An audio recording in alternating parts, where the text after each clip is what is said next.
우리 옆 사람에게 다시 한번 인사하겠습니다. 하나님 잘 믿고 삽시다.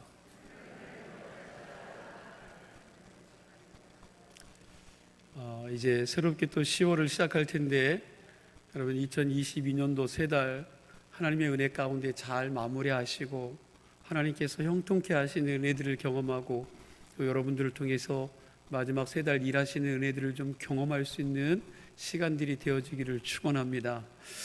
오늘 본문 말씀을 보면 하나님께서 믿음의 조상 아브라함을 부르시면서 아브라함에게 따라야 할 명령과 그리고 함께 복에 대한 약속의 말씀을 주시는 모습이 나오고 있습니다. 우리 1절 말씀을 함께 보도록 하겠습니다. 1절 말씀입니다. 여호와께서 아브라함에게 이르시되 너는 너의 고향과 친척과 아버지의 집을 떠나 내가 내게 보여줄 땅으로 가라. 아멘. 이 말씀을 여러분 잘 살펴보면 먼저 너는 너의 고향과 친척 아버지 집을 뭐 하라고요? 떠나라고 말씀하고 있습니다. 떠나라는 명령을 하십니다. 그리고 내가 내게 보여줄 땅으로 뭐 하라고요? 가라는 명령을 주십니다. 하나님께서 아브라함에게 떠나라 그리고 가라, 이 두 가지 명령을 주신 것입니다. 그리고 이 명령을 준행할 아브라함에게 약속을 주셨습니다. 무슨 약속입니까? 2절 말씀이죠. 우리 2절 말씀도 함께 보도록 하겠습니다. 함께 읽습니다.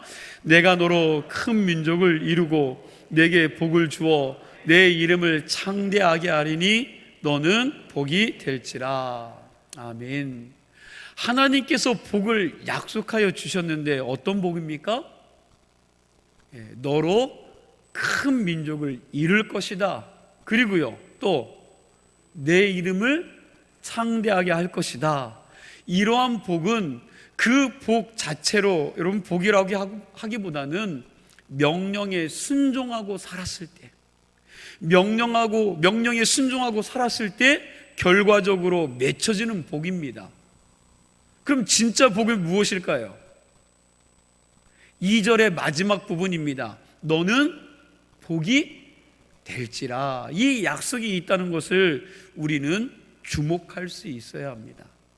먼저 너는 복이 될지라 라는 말씀의 의미를 나누겠습니다.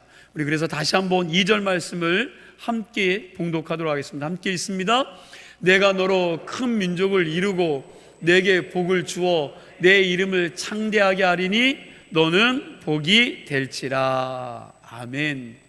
너는 복이 될지라. 예전에 우리가 쓰던 여러분 개역 성경에서는 너는 복의 근원이 될지라라고 번역되어 있었습니다. 그런데 지금 우리가 쓰고 있는 개정 개역에서는 너는 복이 될지라 그러는데, 여러분 이 말씀이 더 원문에 가까운 번역입니다. 복이 될지라. 이 복이 될지라라는 말은 내가 복 자체가 될 것이라는 말입니다. 이 말은 내가 가만히 있어도 저절로 복이 될 것이다라는 그런 단순한 미래를 가르치는 말이 아니라 하나님의 의지를 표현한 말씀입니다. 내가 너로 하여금 복이 되게 하겠노라. 내가 너로 하여금 복이 되게 하겠노라는 하나님의 의지, 하나님의 마음을 표현한 말씀입니다. 이 말씀이 굉장히 중요한 의미를 가지고 있습니다. 그러니까 하나님께서 우리에게 복을 주시겠다는 말이 아니고 내가 너로 복이 되게 하겠다라고 말씀하시는 겁니다. 복을 주시겠다는 말과 너 자체가 복이 되겠다는 말은 굉장한 차이가 있습니다. 어떤 차이가 있습니까? 마치 건강해질 수 있도록 너에게 건강한 음식, 건강한 환경, 건강한 운동 방법, 그리고 건강한 치료제를 제공해 주겠다고 하는 것과 내가 내게 건강을 명하여 내 자신을 어떤 병도 틈타지 못하는 건강한 체질로 바꿔주겠다고 하는 것과는 차이가 있죠. 이런 차이입니다. 내 자체가 복이 되게 하겠다는 말은 그러므로 내가 복을 받기 위하여 어디를 찾아다니거나 받으러 다닐 필요가 없다는 것입니다. 왜요? 너 자신이 복이니까. 너 자신이 복이니까. 내게서 복이 흘러나가니까, 그러니 내가 복을 받기 위해서 특별히 어떤 것들을 소유하거나 얻어야 되거나 혹은 높은 자리에 올라가야 되는 것이 아니라는 거예요. 왜라고요? 너 자신이 복이니까. 이게 너 자체가 복이 되게 하겠다라는 말씀인 줄로 믿으시기 바랍니다. 그러니까 내 자신이 복이기에 바로 내가 있는 곳이 복된 곳이고 내 옆에 있는 사람들이 복덩이 너로 말미암아 자연히 복을 받게 된다는 말씀입니다. 이해가 되셨습니까? 몇 분만 이해된 것 같은데, 여러분 이해가 잘 안 되는 것 같은데 한번 좀 실습해 보겠습니다. 옆에 있는 사람 얼굴을 한번 좀 바라봐 주시기 바랍니다. 옆에 분들을 좀 바라봐 주세요. 여러분 복덩이처럼 보이십니까? 아닌 것처럼 보이지 않으세요? 여러분 혹 의심이 들어도 믿음 가지고 좀 이렇게 고백하세요. 당신은 나의 복이십니다 라고 고백해 보시기 바랍니다. 그럼 안 믿어줘도 좀 그렇게 고백해 보세요. 다시요. 당신은 나의 복이십니다.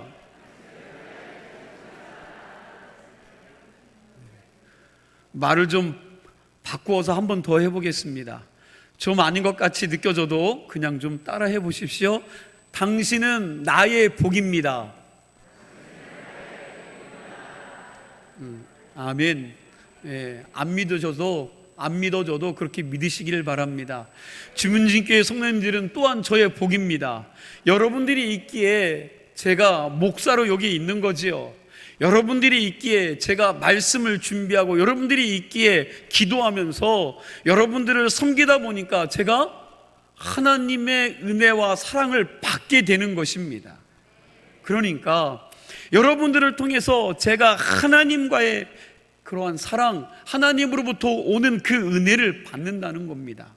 그러니 여러분들이 저에게는 복의 통로입니다. 통로.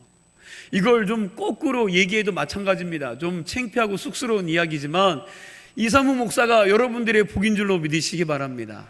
여러분 그렇게 믿으십니까?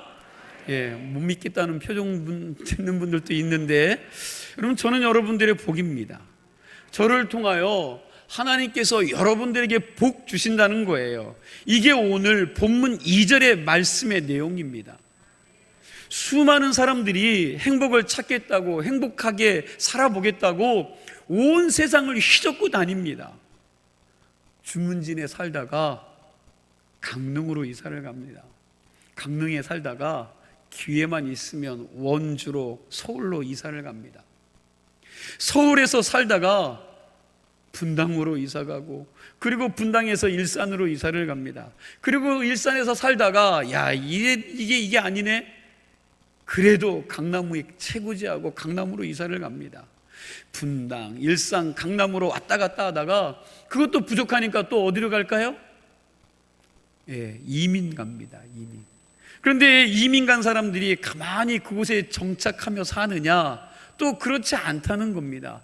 LA에서 살다가 아틀란타로 갔다가 뉴욕으로 살러 갔다가 시카고로 갑니다. 저는 미국에 가본 적이 없습니다. 여러분 거기에서 살아본 적이 없어요. 저는 잘 모릅니다. 그러나 거기서 선교하시는 선교사님들께서 그렇게 말씀해 주시더라고요. 여러분 왜 그렇게 수많은 사람들이 보따리를 여기저기로 싸서 다니고 옮겨집니까? 왜 그렇게 그 수많은 사람들이 보따리를 싸서 여기저기로 이사를 다닐까요? 이유는 하나밖에 없습니다. 왜요? 거기 가서 살면 뭐 할까 봐? 행복할 것 같아서.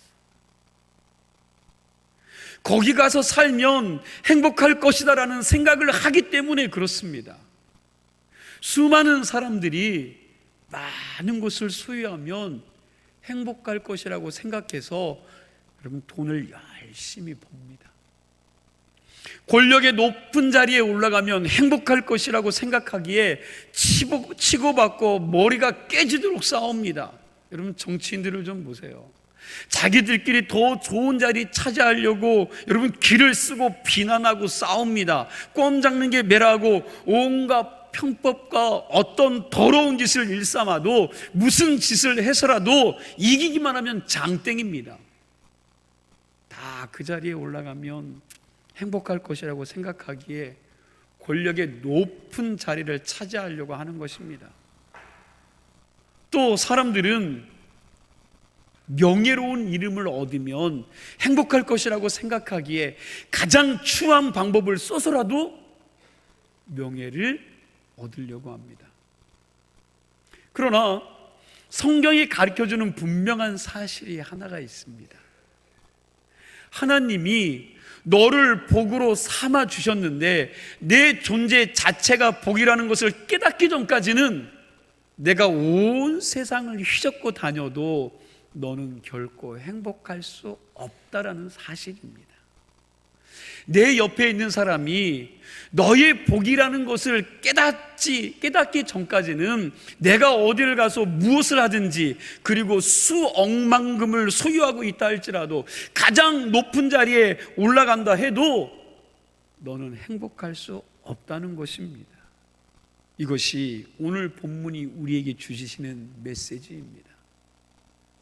주문진감리교회 성도 여러분, 여러분은 여러분 자신이 복이라는 것을 기억하실 수 있기를 바랍니다.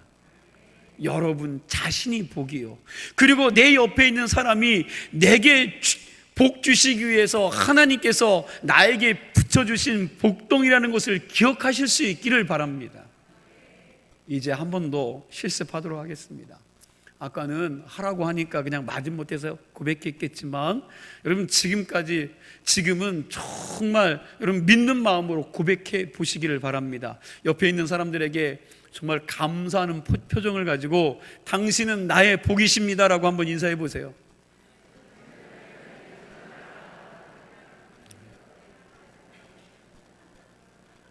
이제는 믿음을 가지고 당당하게 상대방에게 여러분 주입시켜 주십시오. 제가 당신의 복입니다. 한번 해보세요. 제가 당신의 복입니다. 여러분 좀 당당하세요. 여러분들이 옆 사람에게 복입니다. 왜요? 여러분들이 복덩어리이기 때문에 그렇습니다.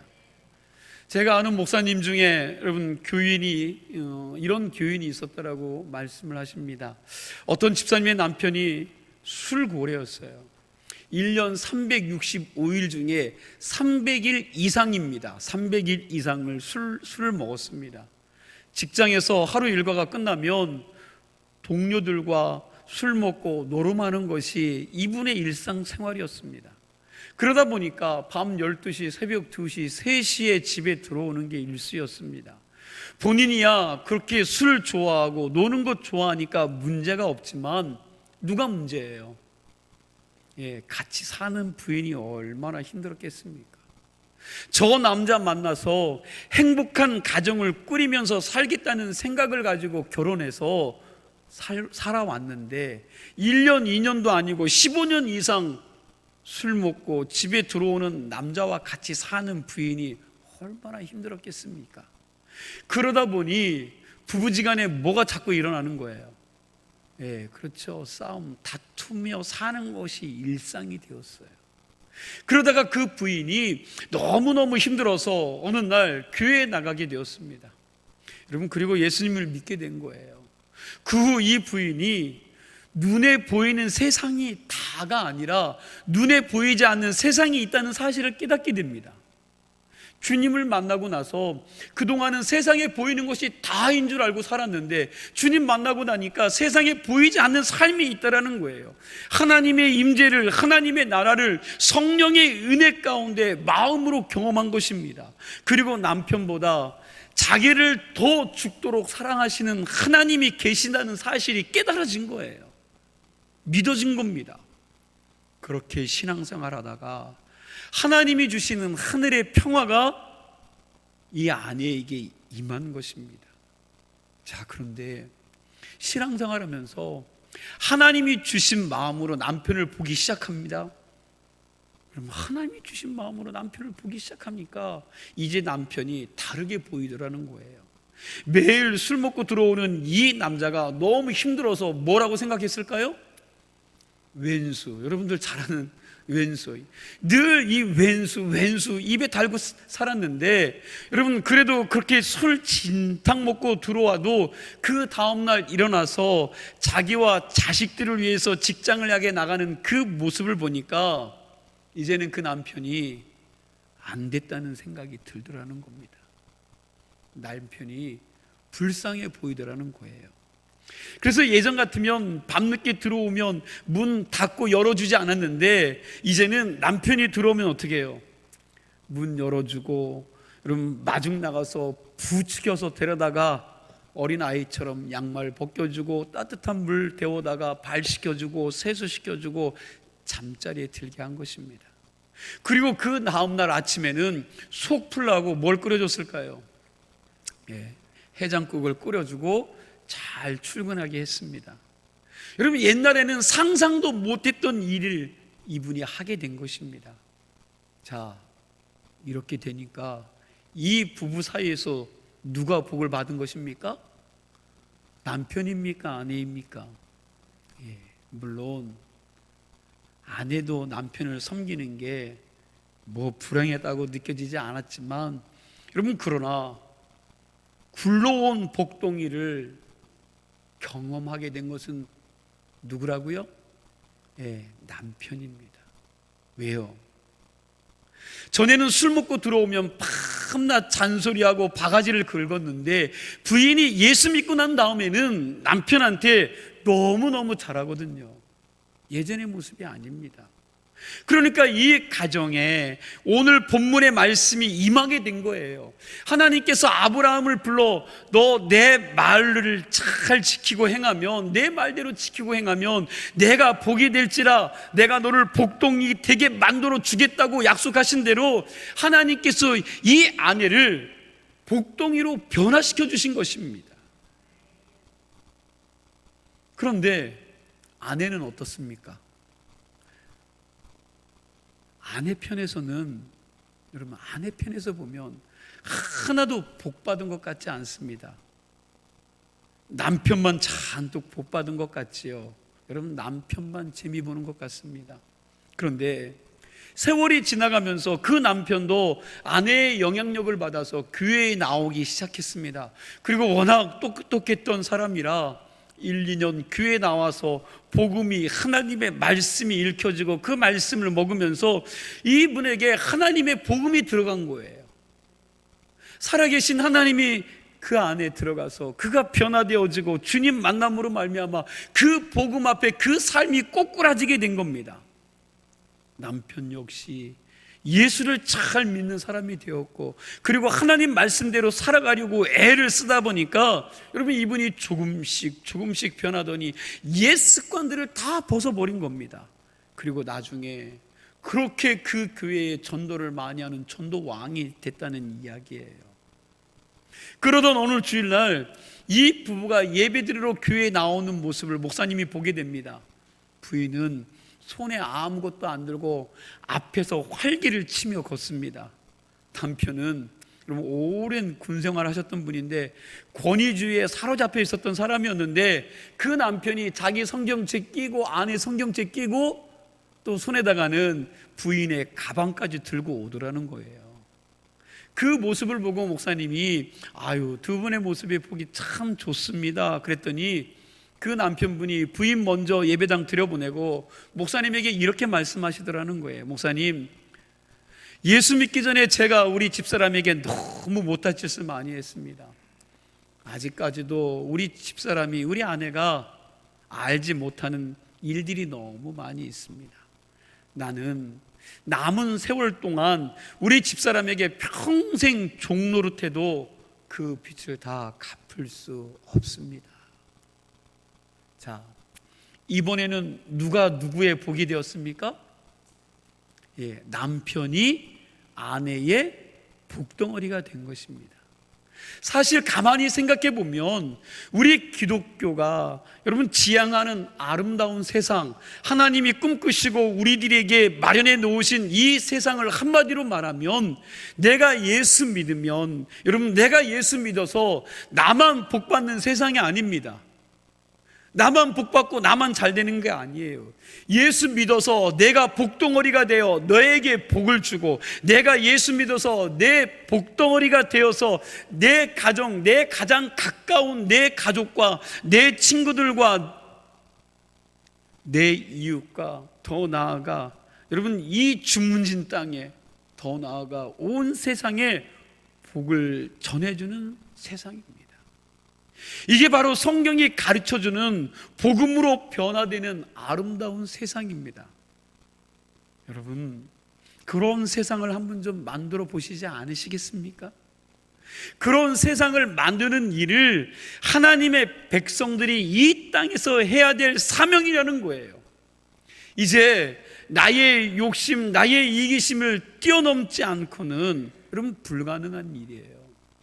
이게 나의 욕심 갖고 되는 게 아닙니다. 나의 이기심을 가지고 되는 게 아니에요. 내가 예수 믿고 내가 복 받아야 되고, 내가 잘 살아야 되고, 나만 높아지면 되고, 남들이 죽든지 말든지 어떻게든지 상관이 없다면, 여러분 이런 이기적인 신앙인들이 어떻게 아름다운 세상을 만들어 갈 수 있겠습니까? 나의 욕심을 위해서 주변 사람도 하나님도 이용하는 사람이라면 그는 결탄코 하나님의 사람이 아닙니다. 우리는 온 우주 만물을 지으시고 그리고 그분을 하나님 아버지라고 부르는 사람들인데, 우리의 마음을 더 크게 넓히며 살 수 있는 분들이 되시기를 소망합니다. 나의 이기심을 뛰어넘을 수 있어야 합니다. 기도도 내 기도만 하는 것이 아니라 여러분 온 세상의 사람들을 품고 중보할 수 있어야 되지 않겠습니까? 한번 좀 따라하세요. 오늘도 온 세상 모든 사람들이 행복하게 해주세요. 여러분 한 번 더 따라하세요. 오늘도 나 때문에 누군가는 행복하게 해주세요. 아멘입니까? 여러분 나 때문에 누군가는 행복해야 돼요. 여러분 야곱이라는 사람은 사기꾼이죠. 사기꾼이었습니다. 아버지를 속이고 형도 속이고, 여러분 그 모든 것들을 속여서 장자의 명분을 훔쳐다가 여러분 집에서 쫓겨났죠. 그 명분을 훔쳤다가 쫓겨났습니다. 그런데 하나님은 참 대단한 분이십니다. 이 사기꾼이 자기보다 더한 사기꾼을 만나서 고생하게 만든 것입니다. 야곱이 뛰는 놈 위에 나는 놈이라면 야곱의 외삼촌 라반은 여러분 나는 놈 위에 붙어서 거저먹는 놈이에요. 여러분 야곱은 라헬의 외삼촌의 둘째 딸 라헬을 사랑해서 그 딸하고 결혼하고 싶었는데, 그 외삼촌 라반이 첫날 밤에 첫째 딸을 야곱의 방으로 집어넣음으로 야곱의 발목을 잡았습니다. 그리고 14년 동안 자기 조카이자 사위인 야곱에게 돈 한 푼 주지 않고 실컷 그를 부려먹었습니다. 야곱이 14년 동안 노임 한 푼 못 받았는데 부인은 넷이나 있지, 그리고 애들은 12명이나 됩니다. 이걸 다 어떻게 먹여 살립니까? 그래서 답답해서 외삼촌 라반에게 찾아가서, 외삼촌 제가 좀 삼촌을 떠나겠습니다. 나가겠습니다. 이렇게 부인이 넷이나 되고 애들도 많은데 이 많은 처자식 어떻게 먹여 살려야겠습니까? 더 이상은 당신 밑에 있을 수 없다는 거예요. 그러자 하나님을 믿지 않고 우상 숭배했던 이 라반이 야곱에게 뭐라고 합니까? 사실 자기처럼 우상 숭배하는 자가 여호와 하나님께로부터 복받을 이유가 하나도 여러분 없지 않습니까? 그런데 이 라반이 가만히 생각해 보니까 야곱이 자기 집에 온 이후 14년 동안 여러분 엄청나게 복을 받은 거예요. 야곱이 자기 집에 들어온 이 14년 동안 생각해 보니까 말할 수 없는 복을 받은 겁니다. 그래도 눈치가 있었는지 야곱 덕에 자기 집안이 복을 받았다는 그런 분명한 사실을 깨닫고 라반이 야곱에게 이렇게 말을 해요. 창세기 30장 27절 말씀입니다. 우리 함께 읽도록 하겠습니다. 라반이 그에게 이르되 여호와께서 너로 말미암아 내게 복 주신 줄을 내가 깨달았노니 내가 나를 사랑스럽게 여기거든 그대로 있으라. 아멘. 무슨 말씀입니까? 네가 내 복덩어리인데 어딜 가려느냐? 그냥 여기 있어라. 여러분, 라반이 안 거예요. 야곱이 자기에게 있어서는 복덩입니다. 이 복덩인 것을 알고 너 가만히 있으라는 거, 어디 갈 생각하지 말라는 거예요. 그냥 여기 나와 함께 하자는 겁니다. 야곱이 복덩어리인 건 맞습니다. 그런데 라반이 착각한 게 하나 있습니다. 야곱이 라반을 사랑스럽게 여길 이유가 있습니까? 없습니까? 없지요. 없습니다. 야곱이 라반을 사랑스럽게 여길 이유가 없어요. 그러니 뭐 하는 겁니까? 떠나는 겁니다. 떠나는 겁니다. 여러분, 하나님의 사람들이 어디로 가든지 그 주위에 있는 사람들의 입에서부터 이러한 말을 들어야 하지 않겠습니까? 악한 일을 도모하기 위해 입막음으로 돌리는 돈 봉투 말고요, 나 찍어달라고 돌리는 그런 뇌물 말고 당신의 수고와 믿음과 헌신을 보고 당신과 함께 하시는 하나님을 보고 당신 때문에 우리가 복을 받았습니다라는 고백이 흘러나와야 하지 않겠습니까? 우리 교회는 여러분 역사가 오래되어서 거울로 삼아야 될 믿음의 선배들이 많다는 장점이 있습니다. 그분들이 계셨던 것만으로도 교회가 화평을 누렸고 교회가 복이 되었고 복이 되는 많은 교인들을 유익하게 했던 분들이 분명히 역사 속에 계십니다. 그런데 다른 한편으로는 교회를 어지럽게 하고 괴롭게 했던 반면 교사와 같은 분들도 있었을 것입니다. 여러분들이 어떤 존재로 기억되실 것 같습니까? 한번 좀 스스로에게 질문해 보세요. 나는 어떤 사람으로 존재가 되고 어떤 사람으로 기억될 것인가? 내가 이 교회 안에서, 이 주문진 감리교회 안에서 내가 어떤 사람으로 기억될 것 같습니까? 어떤 존재로 기억되고 싶으십니까? 복덩어리입니까? 반면 교사입니까? 최소한 여러분들이 머물고 있던 믿음의 공동체에서 훗날 여러분들의 부재를 안타까워하면서 그분 때문에 우리가 하나님께 복을 받았노라고 인정받게 되는 하나님의 사람들이 다 되시기를 축원합니다. 여러분, 그런 분들이 차고 넘치는 교회가 되었으면 좋겠습니다. 여러분, 어느 직장에 들어가든지 여러분들의 동료와 사장님이 너는 우리 회사의 복덩어리라고 칭찬 듣는 분들이 되시기를 축원합니다. 여러분들이 어느 집에 시집을 가고 혹은 어느 집에 장가를 가든지 그리고 어느 자리에 서 있든지 간에 저 사람 때문에 우리가 하나님께 복받은 것 같아, 저 사람이 우리 가정에 우리의 직장에 복덩어리 하는 소리를 들으실 수 있기를 축원합니다. 하나님께서 아브라함에게 말씀하신 것이 그것입니다. 내가 너를 복이 되게 만들겠다. 내 존재 자체를 복덩어리로 만들겠다고 하신 거예요. 오늘 말씀이 그 말씀입니다. 오늘 이 말씀이 여러분과 저에게 이루어지기를 축원합니다. 자, 그렇게 되기 위해서 우리가 뭘 해야 합니까? 이게 오늘 두 번째 살필 말씀인데 우리 1절 말씀을 같이 읽겠습니다. 1절 말씀입니다. 함께 읽습니다. 여호와께서 아브라함에게 이르시되 너는 너의 고향과 친척과 아버지의 집을 떠나 내가 내게 보여줄 땅으로 가라. 아멘. 여러분, 처음에도 말씀드렸죠. 첫째, 떠나라는 것이고 두 번째는요, 가라는 것입니다. 아브라함에게 내 고향을 떠나라 그랬는데, 여러분, 고향이라는 곳이 어떤 곳입니까? 내가 망하고 빚져서 돌아와도 여러분 적당히 비비고 살 수 있는 곳이 고향이죠. 여러분, 그런 곳이 고향입니다. 저 사람 누구 집 아들 아니야? 하는 곳이기에 여러분, 배고파도 며칠 동안은 어느 집에 가서 머물고 비빌 수 있는 게 고향입니다. 그런데 하나님께서 그 고향, 본토 친척 아비 집을 떠나라고 한 거예요.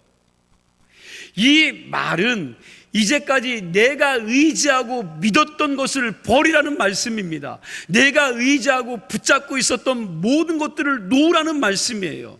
그것이 든든히 내 뒤를 봐주었던 배경이든지 사람이든지 욕심이든지 이 모든 것들을 내려놓으라는 말씀입니다. 그리고 아직 내게 보여주지는 않았지만 앞으로 보여줄 그 미래의 거룩한 꿈을 향하여 너는 내가 지시할 땅으로 가라, 그렇게 말씀하시는 거예요. 이것이 오늘 본문이 우리에게 주시는 명령입니다. 순종하라는 거예요.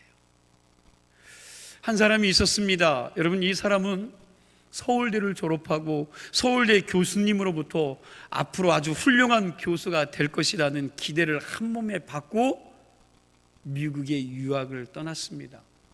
그런데 이분이 유학 중에 하나님을 정통으로 만나게 됐습니다. 유학하는 중에 하나님의 말씀을 듣고 하나님의 말씀을 묵상하다가 그 말씀이 그에게 임한 거예요. 그러자 그는 하나님 앞에 자기 자신의 모든 찬란한 미래를 다 내려놓고 몽골의 선교사로 떠납니다. 이분이 아주 귀한 책을 썼죠. 여러분 다 아실 책입니다. 이 책 제목이 내 인생의 가장 행복한 결심, 내려놓음이라는 책입니다. 이 책을 읽어본 분들이 많이 있을 겁니다. 이분이 시편 37편 말씀을 묵상하다가 자기가 가지고 있는 모든 것, 그리고 자기의 미래까지도 내려놓게 되었습니다. 시편 37편 말씀을 묵상하다가 하나님이 자신에게 주신 비전을 붙들기 위하여 그동안 자기가 세상에서 붙잡고 있었던 것들, 그리고 앞으로 붙잡고 싶은 것들을 그냥 다 내려놓았어요. 여호와께 너의 삶을 내어 맡겨버리라. 이 말씀을 붙잡고 그냥 모든 걸 맡겨버린 겁니다. 내가 더 이상 붙잡고 쥐지 않고 하나님께서 책임져 주시도록 내 삶을 맡겨버린 겁니다. 그게 바로 내려놓음입니다. 이 책을 보면 이런 이야기가 나옵니다. 이용규 선교사님의 아들이 장난감을 아주 좋아하는데, 그럼 장난감을 사주고 싶은데 사주려고 해도 뭐가 없어요. 돈이 없어서 못 사주는 겁니다. 마음에는 항상 가지고 있죠. 그러던 어느 날 이 선교사님이 크게 결심을 하고 아들을 장난감 가게로 데리고 가서 내가 가지고 싶은 장난감을 골라 잡으라고 그랬습니다. 그러자 아이가 한참 돌아다니다가 자기 마음에 드는 장난감 하나를 잡았습니다. 이제 아들이 골라 잡은 장난감을 가지고 값을 치르기 위해서 계산대 앞으로 왔습니다. 계산대에서 그 물건이 붙은 택을 기계로 딱 찍고 나서 계산을 하지 않습니까? 계산을 하기 위해서 이 아들 녀석에게 야, 그 장난감을 달라고 해도 꼭 붙잡고 주지 않는 겁니다. 아빠가 나한테 준 거 아닙니까? 아빠가 나에게 준 건데 왜 또 달라고 합니까? 안 주는 거예요.